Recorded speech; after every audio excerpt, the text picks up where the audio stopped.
Hello बच्चों, आप लोग स्वागत है साइंस मस्तिष्क क्लासेस में। मैं पप्पू कुमार आप लोग स्वागत करता हूं। इसमें आज का टॉपिक जिसमें है जेएमएल क्या चीज़ है, आज पार्ट 4 होने वाला है।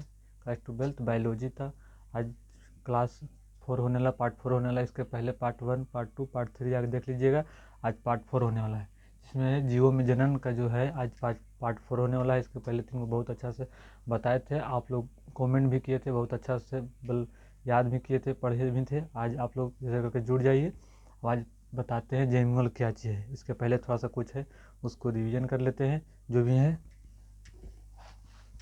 उसको पहले कुछ रिवीजन कर लेते हैं। जैसे कुछ कल पढ़ाए थे, कल क्या पढ़ा रहे थे, कल जिसमें अलैंगिक जनन पढ़ा रहे थे। अलैंगिक जनन का प्रकार कितना होता है, द्विविखंडन पढ़ा रहे थे, कितने प्रकार का होता है द्विखंडन, तो ये उसमें पढ़ा चुके थे उसमें टोटल चीज़। अब आज पढ़ाना है जेएमएल। जेएमएल क्या चीज़ है, जेएमएल आज पढ़ना है। जेएमएल क्या चीज़ है, तो जेएमएल क्या चीज़ है, तो जेएमएल क्या चीज़ है, स्पंज में जो स्पंज रहता है, जैसे स्पंज देखे होंगे जो ओरिजिनल दूध का बना होता है। स्पंज, अगर स्पंज को दाबिएगा तो पूरा रस निकल जाएगा, तो मतलब हल्का हो जाएगा, फिर उसको छोड़िएगा, फिर पूरा रस मतलब एब्जॉर्ब कर लेता है। जो कोई भी रस को, अगर स्पंज है तो स्पंज को, जो कोई भी स्पंज है, मानिए स्पंज स्पंज तो जैसे रसगुल्ला भी कहता है, जो ओरिजिनल दूध का बना होता है उसको स्पंज कहते हैं। तो स्पंज में क्या चीज़ करते हैं, उसको जब दबाते हैं तो उसमें जितना भी रस रहता है, तो मेरे रिस का उसमें जो जमा हो रहता है रस, दबाते हैं तो सब रस क्या होता है, निकल जाता है। और जब उसको फिर वही रस में फिर उसको छोड़ देते हैं तो फिर वो जरूर मतलब सब रस भर जाता है। तो स्पंज क्या कहता है, स्पंज समझे पहले। तो स्पंज में पाई जाने वाली अलैंगिक जनन, स्पंज में पाई जाने वाली अलैंगिक जनन संरचना को ही जेएमएल कहते हैं।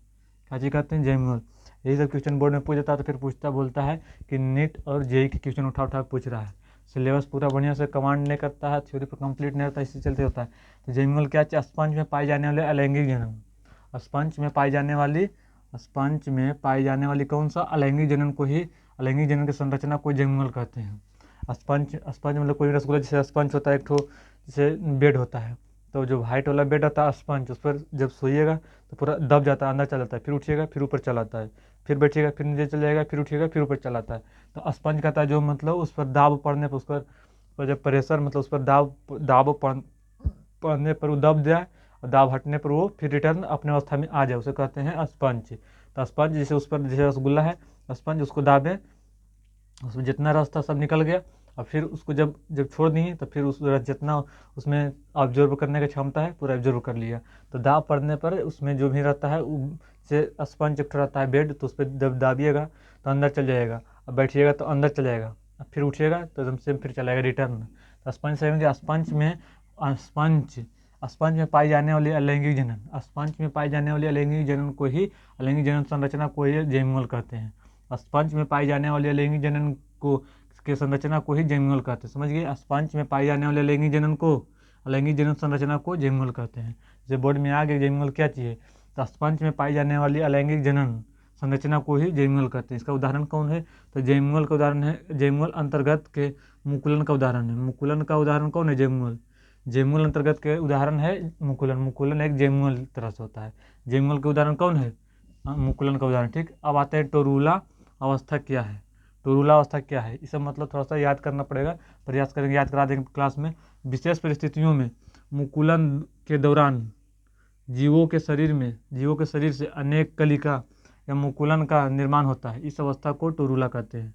कुछ कहते हैं टोरूला, तो कहे मतलब इसको क्या चीज़ देखिए, टोरूला अवस्था में विशेष परिस्थितियों में मुकुलन के दौरान, तो मुकुलन के जीवों को शरीर से अनेक कलिका या मुकुलन का निर्माण होता है।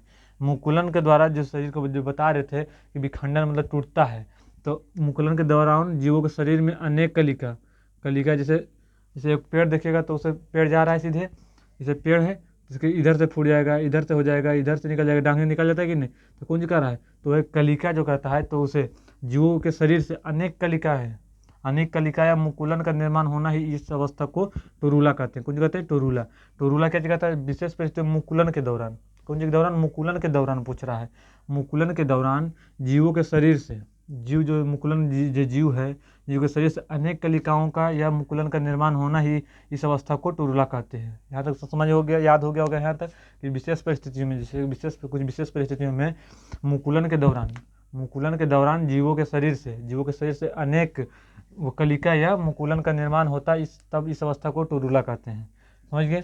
जैसे एगो आता है पुटी भवन। पुटी भवन क्या चीज़ है?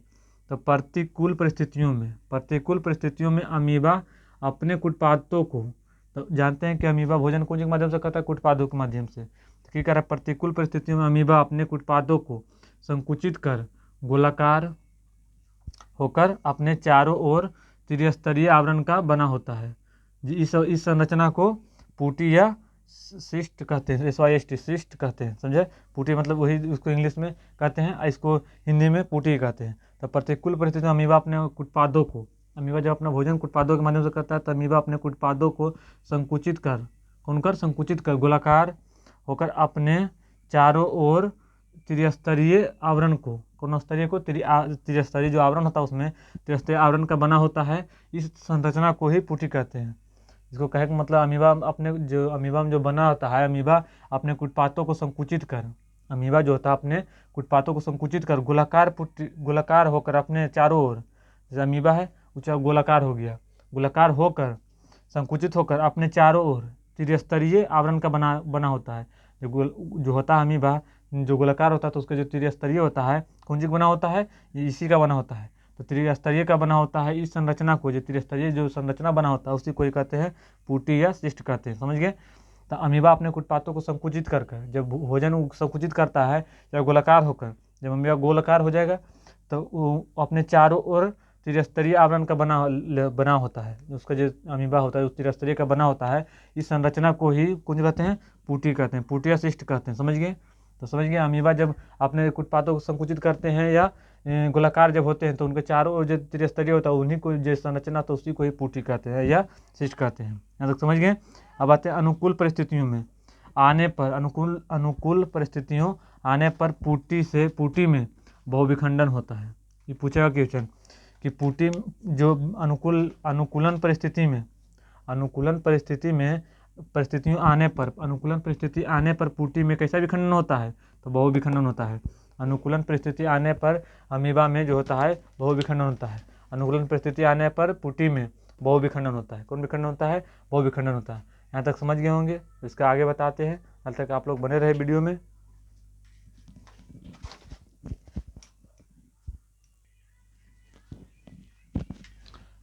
अब आते हैं अनुकूलन परिस्थिति, नोट कर कुछ लिख लीजिएगा। अनुकूलन परिस्थिति आने पर, ये बता रहे थे इसके पहले, तब पूरा इसको कर दिए। अनुकूलन परिस्थिति आने पर पुटी में बहुविखंडन होता है, मतलब बहुत सारे विखंडन बहुत सारे भाग में टूट जाता है, तो बहुविखंडन होता है, जिसमें अमीबीय बीजाणु या अस्यूडोपोडियो स्पोर का निर्माण होता है। कौन कर रहा है? अनुकूलन परिस्थिति आने पर बहुविखंडन अनेक भाग, बहुत सारे भाग में टूट जाता है, तो समझ गए? तो जिसमें अमीबीय बीजाणु अस्यूडोपोडियो स्पोर का निर्माण होता है। जब अमीबीय जो होता है अनुकूलन परिस्थिति आने पर पुटी में, जो पुटी है उसमें बहुविखंडन हो जाता है, जिसमें अमीबीय या बीजाणु या अस्यूडोपोडियो स्पोर का निर्माण होता है, समझ गए? होता है। तथा इसमें परिकीर्णन एवं बीजाणुओं के अंकुरन से नए जीव का निर्माण होता है। जब पुटी में बहुविखंडन बहुत सारे भाग में टूट गया, तो जिसमें अमीबीय या बीजाणु या अस्यूडोपोडिया का स्पोर का निर्माण हुआ। जब पुटी जो था बहुविखंडन में टूटा तो कौन सी का निर्माण हुआ? अमीबीय बीजाणु या अस्यूडोपोडियो स्पोर का निर्माण हुआ। कौन सी विखंडन होने पर? तो पुटी के बहुविखंडन होने पर अमीबीय बीजाणु अस्यूडोपोडियो स्पोर का निर्माण हुआ। तथा इसमें परिकीर्णन एवं बीजाणुओं के अंकुरन से नए जीव का निर्माण होता है। जो होता है पुटी में, इसमें परिकीर्णन एवं बीजाणुओं के अंकुरन से नए जीवों का निर्माण होता है। कौन चीज़ से? परिकीर्णन एवं बीजाणुओं के अंकुरन से नए जीवों का निर्माण होता है। अंकुरन किसको कहता है? तो अंकुरन जैसे कोई भी चना का फूलना देखिएगा, चना का फूल जाता है, उसके बाद में क्या होता है? चना को फूलने अंकुरन उसको निकाल के, जैसे फूल गया उसको निकाल के और 2-4 घंटा रख दीजिएगा तो देखिएगा उससे मतलब वाइट सा निकल जाता है। तो जो बस ट्रेन में जो वाइट सा अंकुरन होकर बेचते रहता है, वो खाने से उसमें प्रोटीन का मात्रा पाया जाता है, तो उसी को अंकुरन कहते हैं, समझे? जो चना को फुलाने के बाद उसको पानी से छान लेने के बाद उसको 2-4-5 घंटे के लिए छोड़ देता है, उसमें उजला जब वाइट से निकल जाता है उसी को अंकुरन कहते हैं। तो अंकुरन जब होता है तो जब कोई भी चीज़ जैसे गेहूँ हो, चना हो, जब हम लोग बोते हैं तो उसको जब उसमें खेत में बोते हैं तो पहले वो फूलता है, मिट्टी से उसको नमी मिलता है तो फूलता है। तो फूलने के बाद जब चना फूल गया तो उसके बाद उसमें अंकुरन निकलता है। तो अंकुरन निकलता है तो फिर वो वृद्धि करता है, वृद्धि करने के बाद अंकुरन नहीं हुआ तो अंकुरन से नए जीव का निर्माण हुआ। तब जब चना अंकुरन करता है तो नए जीव का निर्माण होता है। तो फिर नए जीव का फिर वृद्धि किया, वृद्धि करते करते भी जनन किया, जनन करने के बाद वो भी फिर अपने से संतान को उत्पन्न किया। तो फिर अंकुरन से फिर नया चना का निर्माण होता है कि नहीं।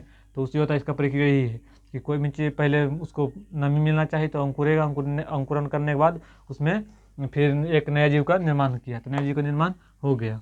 अब आता है पूटी का निर्माण अपनी सुरक्षा, क्षति से बचाव एवं शुष्कन को रोकने के लिए करता है। पूटी का निर्माण जो है अपनी पूटी का निर्माण अपनी सुरक्षा या क्षति, उसको क्षति से बचने के लिए, बचाव एवं शुष्क मतलब शुष्क को रोकने के लिए करता है पूटी का निर्माण। जिसमें आता है पूटी का निर्माण क्या होता है, तो पूटी जो कोई भी चना या कोई भी शुष्कन मतलब नमी, उसको नमी उमी से बचने उचने के लिए उसको पूटी का निर्माण किया जाता है। तो समझिए अपनी पूटी अपने सुरक्षा या क्षति से बचाव एवं शुष्कन को रोकने के लिए इसका निर्माण करता है पूटी। जैसे कोई भी चीज़ नमी हो जाएगा तो बर्बाद हो जाता है, जन्म जाता है, फिर उसमें कोई लायक नहीं रहता, फिर बर्बाद हो जाता है। तो इसी को रोकने के लिए पूटी का निर्माण किया जाता है। यहाँ से समझ गए। अब आते हैं अवखंडन या पुनर्जनन या पुनरुद्भवन, इसी को कहते हैं रीजनरेशन मतलब फिर से अपने जनन रीजनरेशन करना। तो अपघटन पुनर्जनन, अपघटन को ही पुनर्जनन कहते हैं, पुनर्जनन को ही पुनरुद्भवन कहते हैं, पुनरुद्भवन। समझ गए। और इसको की होता है, इसको बताते हैं।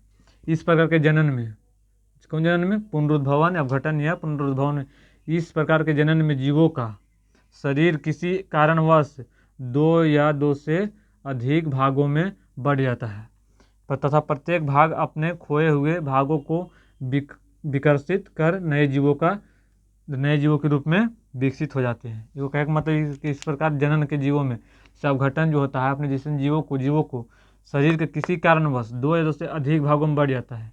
जैसे एक जनन है जिससे 2 या 2 से अधिक भागों में बढ़ जाता है। प्रत्येक भाग अपने खोए हुए भागों को विकसित कर नए जीव का निर्माण कर लेता है। जैसे कोई भी, जैसे देखिए एक प्रकार के जनन में जीवों का शरीर के किसी कारणवश 2 या 2 से अधिक भागों में बढ़ जाता है। जैसे एगो पेड़ आता है तो पेड़ 2 या 2 से अधिक भागों में, जैसे एक ही पेड़ में 2 चीज हो जाता है। जैसे एगो बरगद का पेड़, उसी में एक हो जाता है कौन सी का, तार का पेड़, तो उसमें हो जाता है। तो 2 या 2 से अधिक भागों में बढ़ गया तो प्रत्येक भाग अपने जो खोया हुआ था तो अपने खोए हुए भागों को विकसित कर लेता है, फिर अपने से विकसित कर लेता है। प्रत्येक यही जीव को कौन कहते हैं, अवखंडन, पुनर्जनन या पुनरुद्भवन। पुनर्जनन के मतलब ये होता है कि पुनः मतलब जो फिर मतलब बट उठ गया तो उसको फिर से अपने आप विकसित निर्माण कर लेना ही पुनर्जनन कहलाता है। पुनः मतलब फिर से अपना खोए मतलब जन्म करना। जैसे कोई भी चीज़ भुलाया हुआ तो पुनः मिल गया तो उसे पुनः निर्माण, कुछ चीज़ के खत्म होने के कगार पर पुनः उसको निर्माण करना ही पुनर्निर्माण कहलाता है।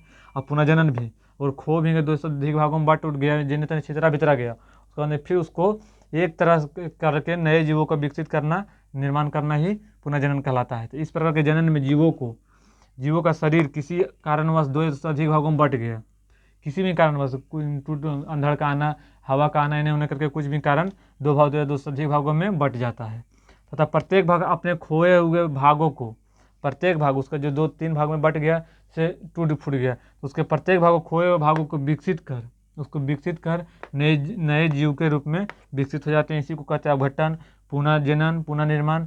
पुनर्जनन ये आएगा तो मतलब कुछ भी चीज़ मतलब खराब होने के बाद पुनः से फिर खराब हो गया उसके बाद पुनर्निर्माण करना कहलाता है पुनर्जनन। तो पुनर्जनन कहेगा तो जनन उसको मतलब 2 से अधिक भागों में बट टूट गया यानी टूट फूट गया तो फिर से जनन करके नए जीवों का निर्माण कैसे कहते हैं, पुनर्जनन।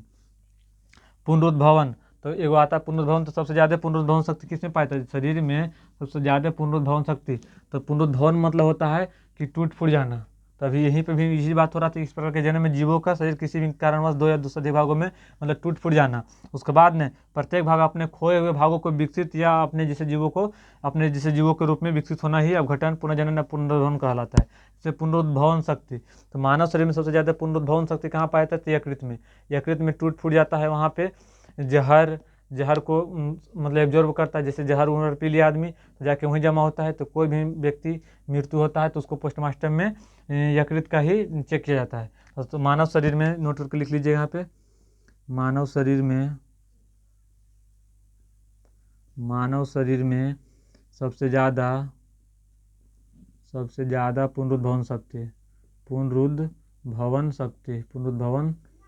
किस में होता है? तो यकृत में। पुनरुद्भवन शक्ति किस में होता है? यकृत में। और सबसे कम मानव शरीर में सबसे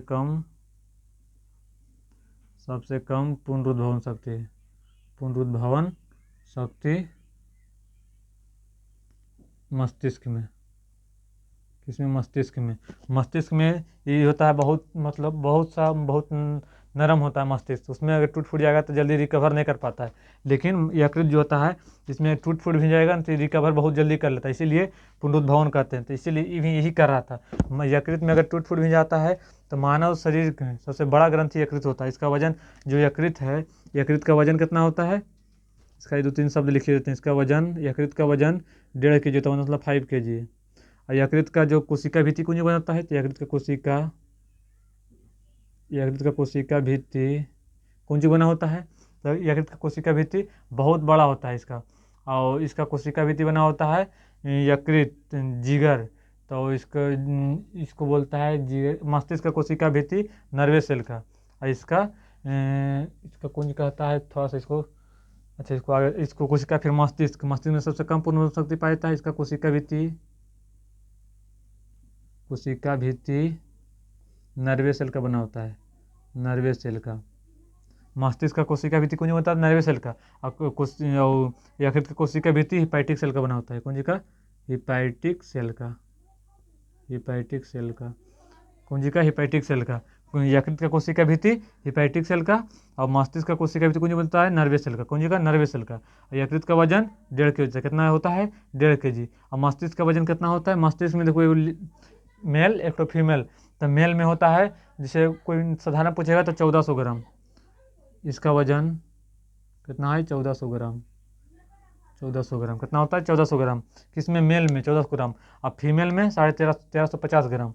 फीमेल मतलब लेडीज में जो होता है मस्तिष्क का दिमाग का वजन होता है 1350 ग्राम, और पुरुष में मस्तिष्क का दिमाग 1400 ग्राम होता है। और यकृत का वजन 1.5 kg, और यकृत का कोशिका भित्ति कुंज बनता है हिपैटिक सेल का। यकृत का कोशिका भित्ति हिपैटिक सेल का, और मस्तिष्क का कोशिका भित्ति नर्वे सेल का।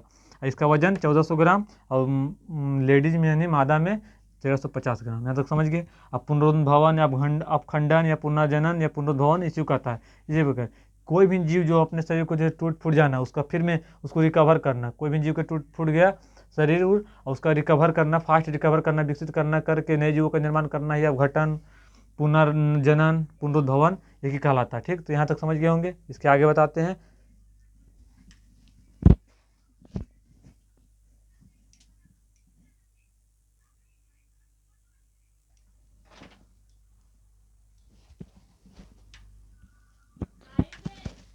अब आते हैं कायिक प्रवर्धन।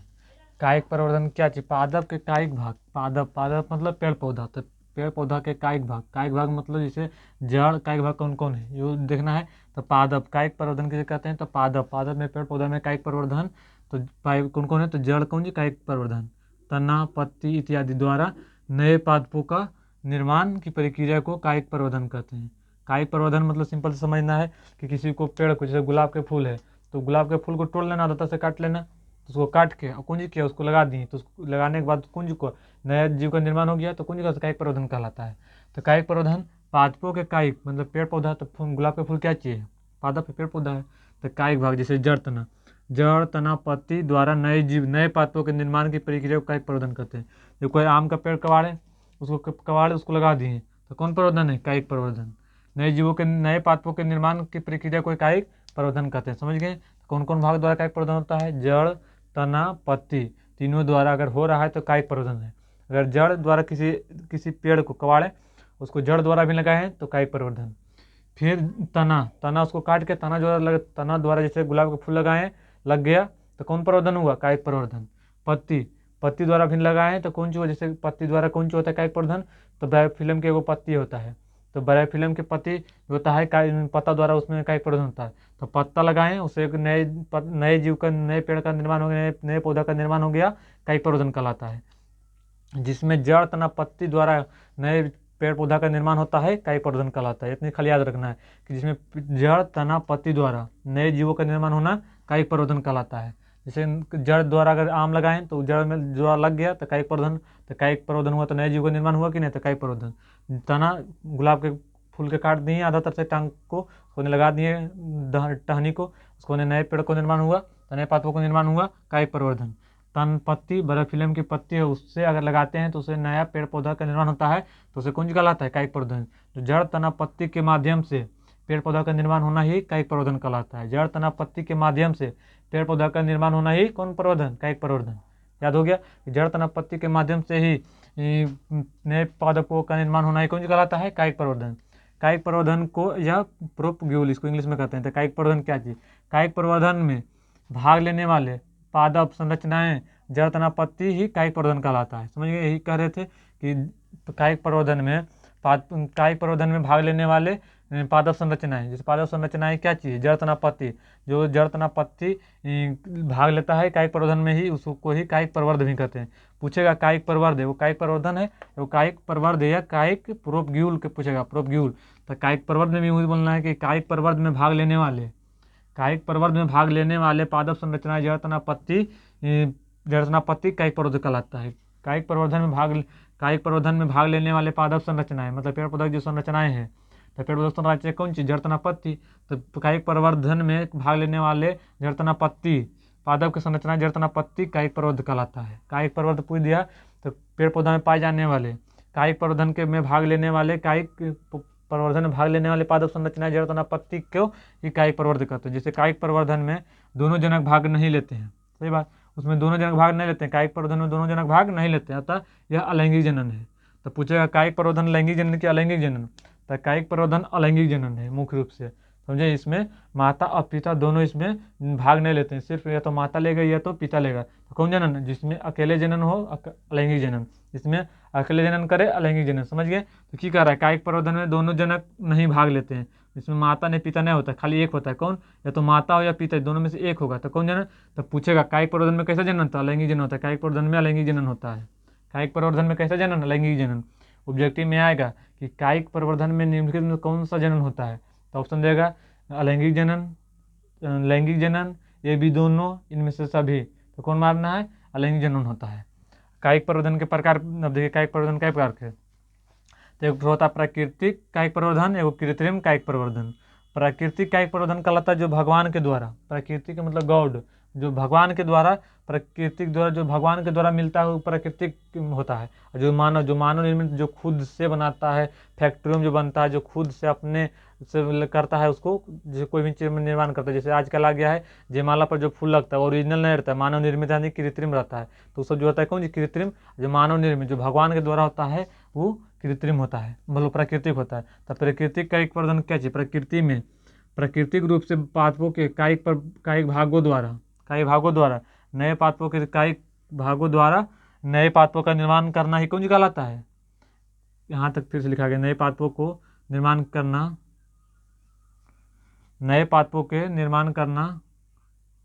ही कायिक प्रवर्धन कहलाता है। समझ गए? कि प्रकृति में प्राकृतिक रूप से पादपों के कायिक भागों द्वारा नए पादपों का निर्माण करना ही कहलाता है प्राकृतिक कायिक प्रवर्धन। प्राकृतिक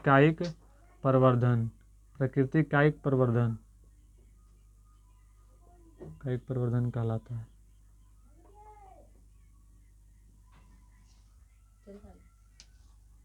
प्रकृति में प्राकृतिक रूप से पादपों के कायिक भागों द्वारा नए पादपों के निर्माण करना ही कौन कहलाता है? प्राकृतिक कायिक प्रवर्धन। जो भगवान द्वारा होता है, प्राकृतिक रूप से पादपों के कायिक भागों द्वारा नए पादपों का निर्माण होना ही प्राकृतिक कायिक प्रवर्धन कहलाता है। अब आते हैं कृत्रिम कायिक प्रवर्धन, मानव द्वारा, कौन द्वारा? मानव द्वारा पादपों के कायिक भाग का उपयोग कर नए पादपों का निर्माण करना ही कौन कहलाता है? कृत्रिम कायिक प्रवर्धन। जो मानव द्वारा पादपों के कायिक भागों का उपयोग करके नए पादपों का निर्माण करना ही कौन कहलाता है? कृत्रिम यानी मानव निर्मित कायिक प्रवर्धन। अब मानव निर्मित जो कृत्रिम कायिक प्रवर्धन है, इसका प्रकार है 3 गो, कलम लगाना, दाब लगाना या रोपण। इस कौन चीज़, कोई भी चीज़ को रोप दिया तो मानव द्वारा हुआ, अगर नहीं रोपता तो उद्देश्य खत्म हो जाता। तो मानव द्वारा जैसे रोप दिया तो कौन चीज़ है? कृत्रिम। पूछेगा कि कलम लगाना प्राकृतिक कायिक प्रवर्धन है कि कृत्रिम कायिक प्रवर्धन है? तो कलम लगाना कृत्रिम कायिक प्रवर्धन है, दाब लगाना कृत्रिम कायिक प्रवर्धन है, रोपण कृत्रिम कायिक प्रवर्धन है। समझ गए? कलम लगाना, दाब लगाना, रोपण, ये तीनों कृत्रिम कायिक प्रवर्धन है। कृत्रिम कायिक प्रवर्धन है।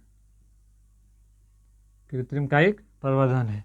दाब लगाना, कलम लगाना और रोपण, ये तीनों क्या चीज़ है? प्राकृतिक नहीं, कृत्रिम कायिक प्रवर्धन है। यहाँ तक अब लास्ट होता है। इसके अब आगे इसको अगला टॉपिक में जो भी है अगला टॉपिक में बताएंगे। यहाँ तक आप लोग बहुत ही बेहतर से समझ में आया होगा। तो आप लोग को साइंस मंथली क्लासेस जुड़ने के लिए बहुत बहुत धन्यवाद। आप लोग धन्यवाद।